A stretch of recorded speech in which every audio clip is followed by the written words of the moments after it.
sermon for the second Sunday of Advent is about the Magi, the wise men.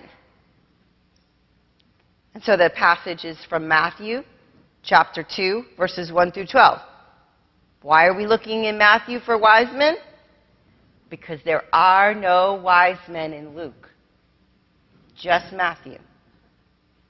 There's not even a star in Luke.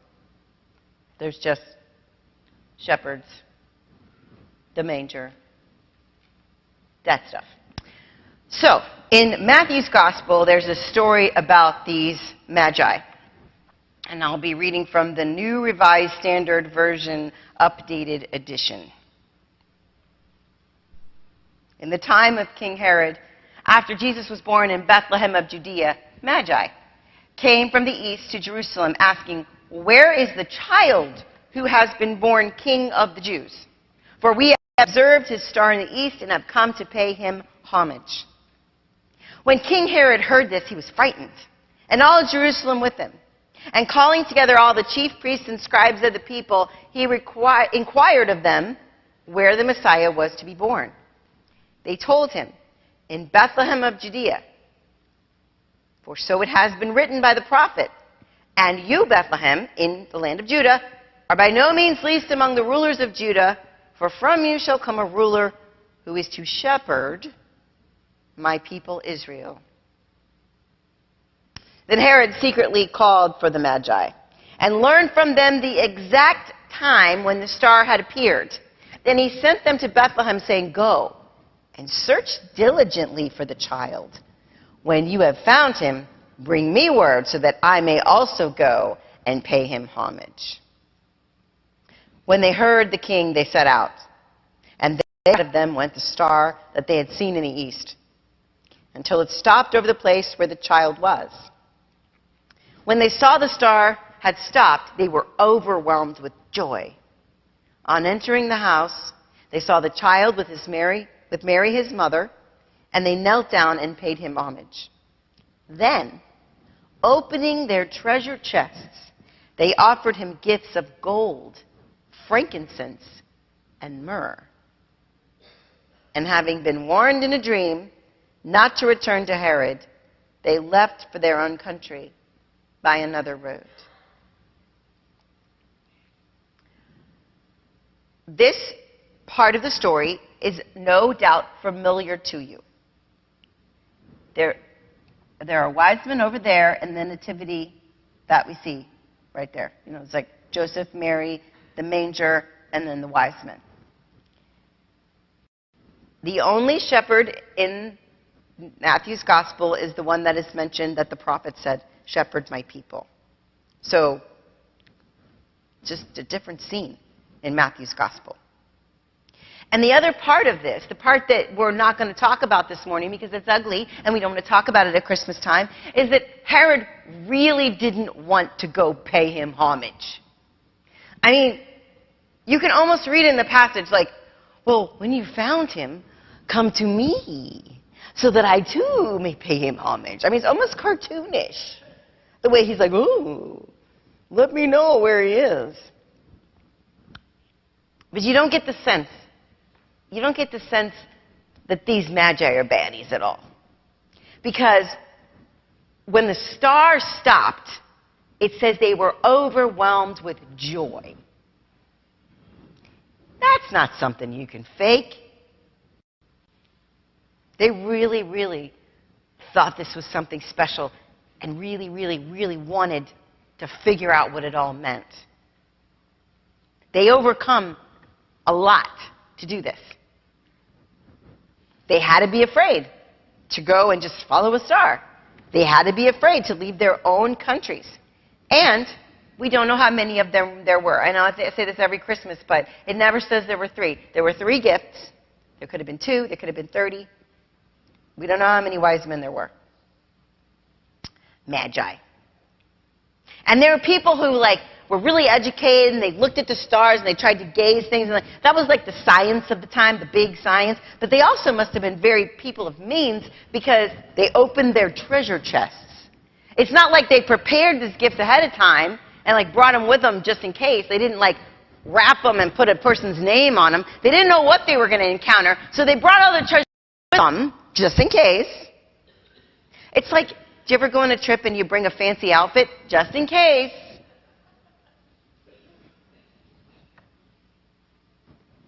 Sometimes you don't get to wear it because, casual beats out, right?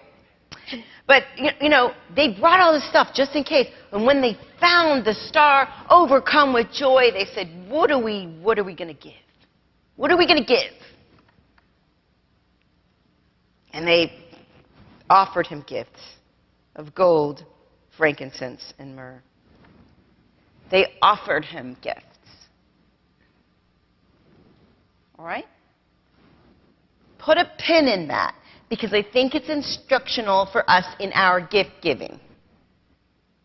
Gift giving has become quite reciprocal in our society. Right? The Magi did not expect anything in return.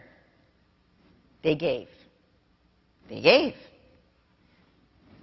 And this is part of the lesson of this story in our nativity scene.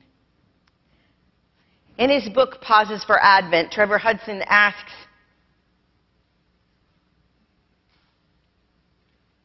that when we seek the Christ child, do we seek Jesus as thoroughly and thoughtfully as the Magi had then? The Magi, who Matthew's Gospel tells us left their homes from the sighting of a star. That's all they had. No map. No indication beyond the brightness of that star. They left their homes and then they inquired. You know how it's hard to get men to ask for directions? Not these ones. Well, they were wise men, so maybe that's the caveat. I don't know. They inquired the reasons for such a celestial phenomenon. Where is this? This is a thing. We think it's this. Can you tell us? And then they risked a dangerous situation. Because another part I didn't read is that the wise men were so wise that they decided to circumvent or bypass Herod on their way home. Because they knew he was bad news. But they invested their time. They invested their treasures. They invested the sweat of their brow. I mean, they rode on camels. They didn't have the Bright Line train to get to the place they needed to go. They were traveling. We traveling on camels, right? They're always on camels in the Nativity. Okay. But from these characters in our Nativity, we get an example. We get an example from these guys of the true seeking and the dedicated generosity. These wise men gave and gave, and not just out of their abundance. They made the effort to make the trip. You got to give them that. And art in our culture has always understood this story, and some of our art has been really good at making it clear what the intention of this kind of gift-giving is. What gifts mean in our faith at Christmas. The reason, these wise men are the reason that we give gifts at Christmas time. We do it in honor of the way they did it to the baby Jesus. And writing under a pen name, the pen name being O. Henry, man captured this story like none other. There hasn't been a story like this since. It would just be like a remake. Generosity, not out of abundance, but out of dedicated love. You know the story, you might know it, that I'm talking about, the O. Henry story, The Gift of the Magi. The story about young couple, poor, Della and Jim. and their grand ideas of what life might be, and their dedicated love for one another. They only, each of them, possessed two things of value. He, a pocket watch. She, beautiful, beautiful hair that went down beyond her waist. And they want to give a gift to each other to express their love and their faith at Christmas. So I have a little clip from one of the film adaptations of the story of O. Henry. Cars go by, yet in thy dark street shineth la-da-dee-dum-da-die.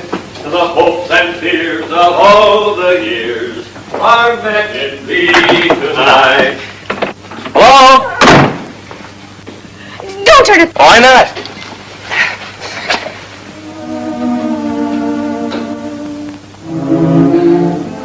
Oh, Jim, don't look at me that way. It'll grow out again. You know how fast my hair grows. But what? I cut it off and sold it because I couldn't have lived through Christmas without giving you a present. You cut off your hair. Yes, and sold it. But it doesn't matter so much, does it, Jim? I'm still me without my hair.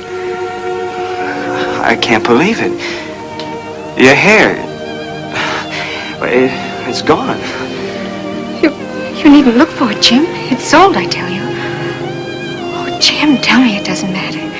Tell me I look all right, even if you don't mean it. Tell me. Oh, say Merry Christmas and open your present, darling. Oh, it's all right, darling. It looks fine. Oh, it'd take more than a haircut to make me love my girl any less. Honestly. Honestly. I stopped on my way home and bought something for you.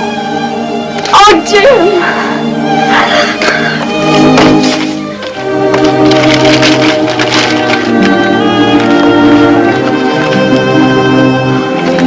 Oh, Jim.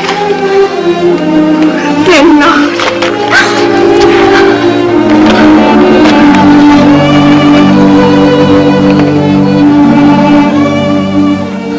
My hair grows so fast, Jim. By spring I can wear them. But you haven't opened your present, darling.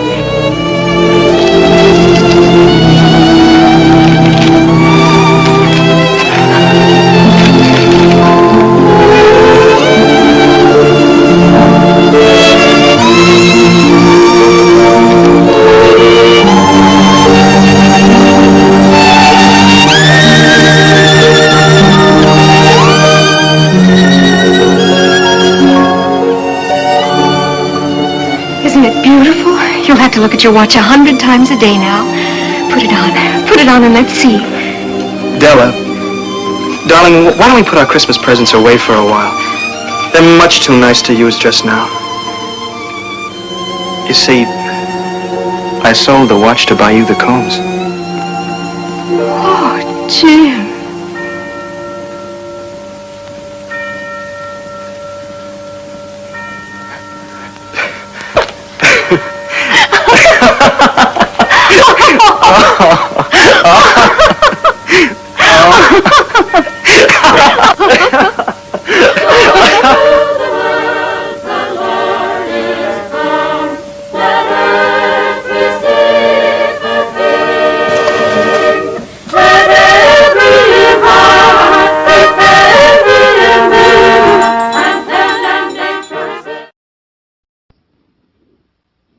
All right.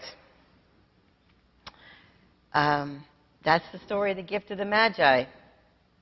She sold her hair to buy him like a fob or a chain. Actually, in the story, it's a chain to hold his pocket watch, his prized possession.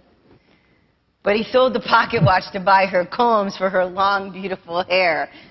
So they had these great, expensive gifts that they sacrificed for and they couldn't use.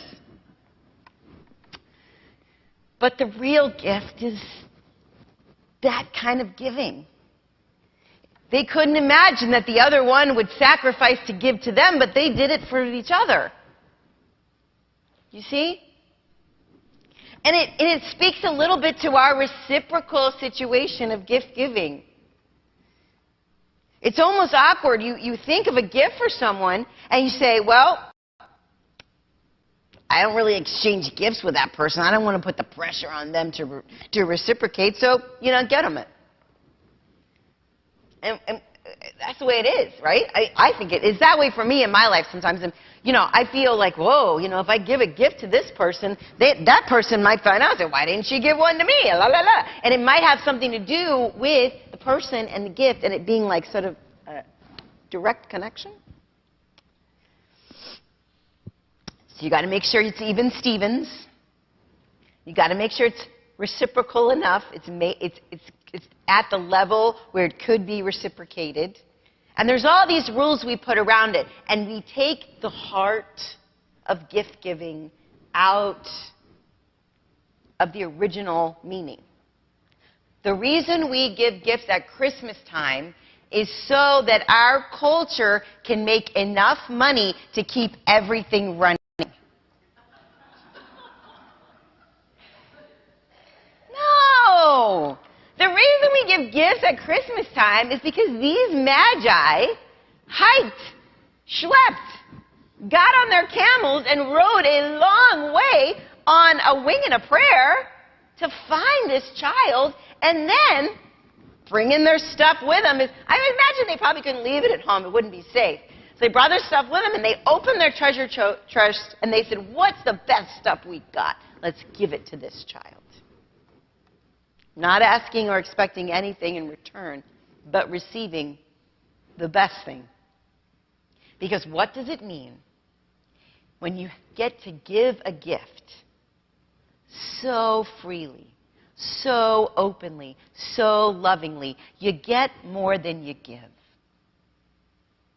So they give us this example, these magi.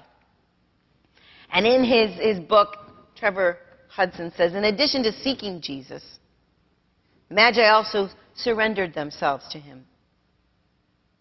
And it's an example for us, because God wants to be sought after.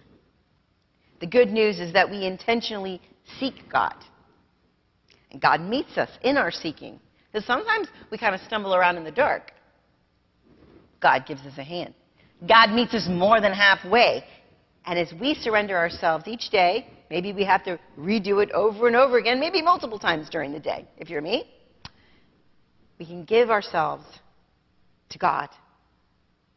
And in doing that, we give ourselves to God's people, those around us, in new and life-giving ways. So when you give gifts this Christmas, think about Jim and Della. Think about those wise men, however many there were. Think about opening your treasure chest and giving a gift to God. Amen.